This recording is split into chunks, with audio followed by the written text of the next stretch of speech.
ओम नमः शिवाय। शिव जी सदा सहाय। ओम नमः शिवाय। गुरु जी सदा सहाय। वायव्य संहिता के उत्तरखंड का अध्याय 20। योग्य शिष्य के आचार्य पद पर अभिषेक का वर्णन तथा संस्कार के विविध प्रकारों का निर्देश। उपमन्यु कहते हैं, यदुनंदन, जिसका इस प्रकार संस्कार किया गया हो और जिसने पाशुपत व्रत का अनुष्ठान पूरा कर लिया हो, वह शिष्य यदि योग्य हो तो गुरु उसका आचार्य पद पर अभिषेक करे। योग्यता न होने पर न करे। इस अभिषेक के लिए पूर्वते मंडल बनाकर परमेश्वर शिव की पूजा करें। फिर पूर्वते 5 कलशों की स्थापना करें। इनमें 4 तो चारों दिशाओं में हो और 5वां मध्य में हो। पूर्व वाले कलश पर निवृत्ति कला का, पश्चिम वाले कलश पर प्रतिष्ठा कला का, दक्षिण कलश पर विद्या कला का, उत्तर कलश पर शांति कला का और मध्यवर्ती कलश पर शांतितीता कला का न्यास करके उनमें रक्षा आदि का विधान करके धेनु मुद्रा बांधकर कलशों को अभिमंत्रित करके पूर्वतः पूर्णाहुति पर्यंत होम करें। फिर नंगे सिर शिष्य को मंडल में ले आकर गुरु मंत्रों का तर्पण आदि करे और पूर्णाहुति पर्यंत हवन एवं पूजन करके पूर्वतः देवेश्वर की आज्ञा ले शिष्य को अभिषेक के लिए ऊंचे आसन पर बिठाएं। पहले सकलीकरण की क्रिया करके पंचकला रूपी शिष्य के शरीर में मंत्र का न्यास करें। फिर उस शिष्य को बांधकर शिव को सौंप दें। तदनंतर निवृत्ति कला आदि से युक्त कलशों को क्रमशः उठाकर शिष्य का शिव मंत्र से अभिषेक करें। अंत में मध्यवर्ती कलश के जल से अभिषेक करना चाहिए। इसके बाद शिव भाव को प्राप्त हुए आचार्य शिष्य के मस्तक पर शिवस्त्र रखे और उसे शिवचार्य की संज्ञा दे। तदनंतर उसको वस्त्रभूषणों से अलंकृत करके शिव मंडल में महादेव जी की आराधना करके 108 आहुति एवं पूर्णाहुति दे। फिर देवेश्वर की पूजा एवं भूतल पर साष्टांग प्रणाम करके गुरु मस्तक पर हाथ जोड़ भगवान शिव से निवेदन करे, भगवंस्त्व प्रसादेन देवशकोया मया कृतः अनुग्रह त्वया देव दिव्यज्ञासमे प्रदीयताम।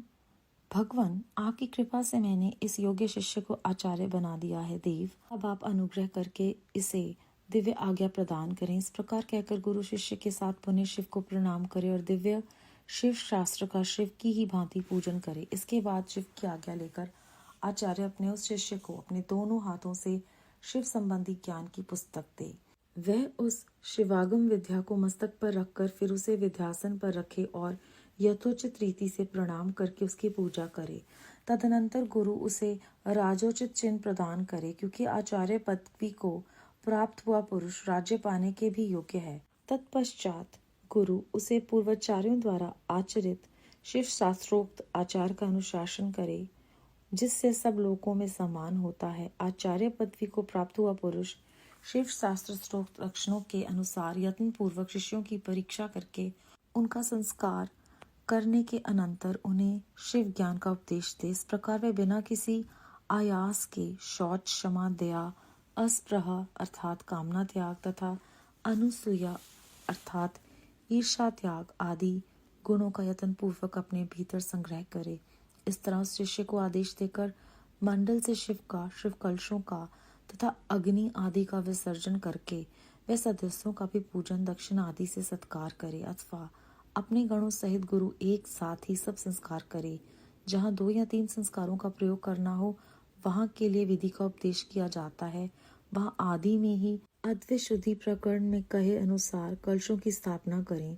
अभिषेक के सिवा समयाचार दीक्षा के सब कर्म करके शिव पूजन और अद्वैत शोधन करें। अद्वैत शुद्धि हो जाने पर फिर महादेव जी की पूजा करें।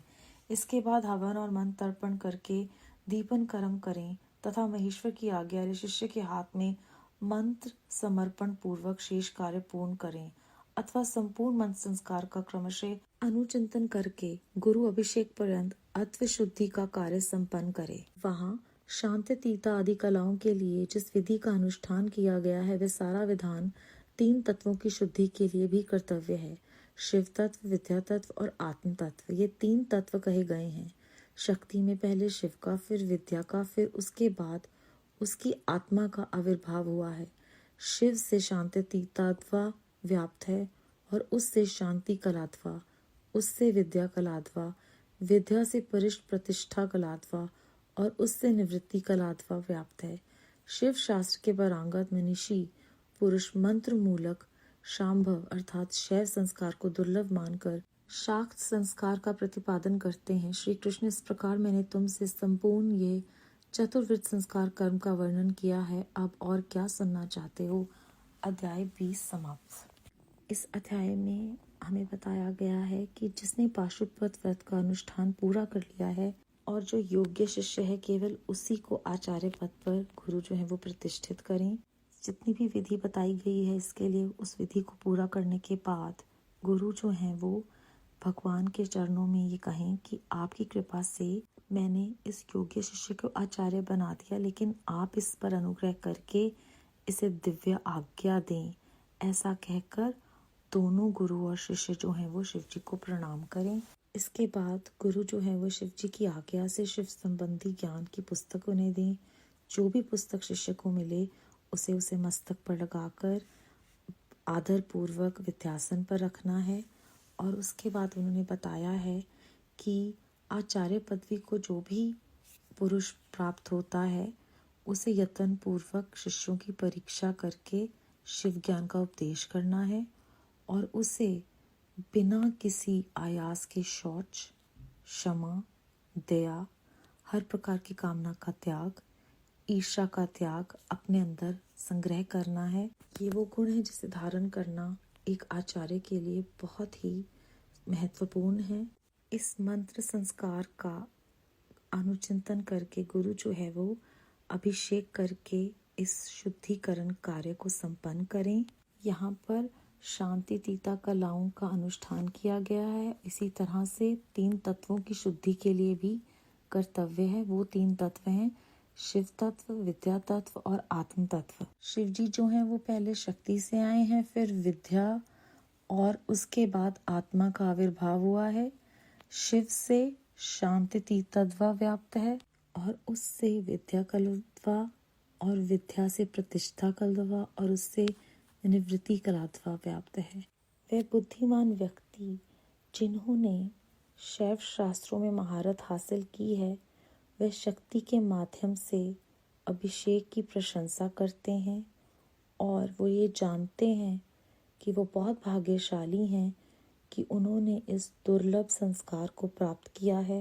इसके बाद उपमन्यु जी कहते हैं कि मैंने आपको ये संस्कार के बारे में जो 4 प्रकार के हैं उनका वर्णन कर दिया है। अब आप बताएं और क्या सुनना चाहते हैं।